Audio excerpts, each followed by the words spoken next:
thing you're going to do is take tracing paper and draw out the font that you want to use. And this is the easiest way to do it, because the last thing you want to do is mess up on the wood, because especially with wood, any kind of pressure that you're going to put is going to dent it and it's going to leave a mark. So you want to make sure that you start off with the best design possible. And once you've traced it on the wood, re-outline it again so you know where you're going to be drawing.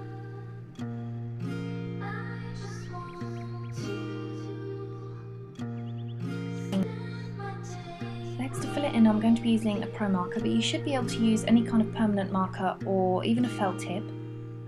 And I'm just going to outline this using the normal end, but then I'm going to add a little attachment onto the end that makes it a lot skinnier so that I can really clean up the edges. Now, if you don't have a felt tip or anything like this, you could also use ink if you wanted to as well. But now I'm going to be using nail varnish, and I'm going to be using a copper colour, and I'm just going to put little dots along the high points of the font, and then a little bit of silver, just at various points, just to make it a little bit interesting, but I'm not going to be outlining everything. So a few dots, a few lines, just a few more sparkly things to make it pretty.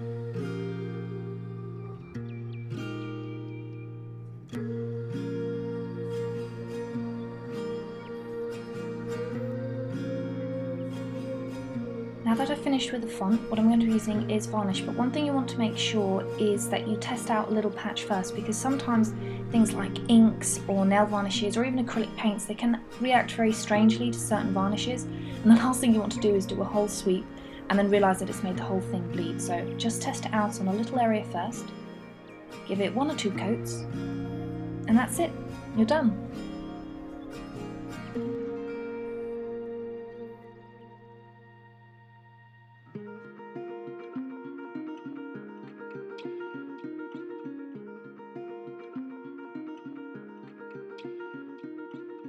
I don't know where we are traveling.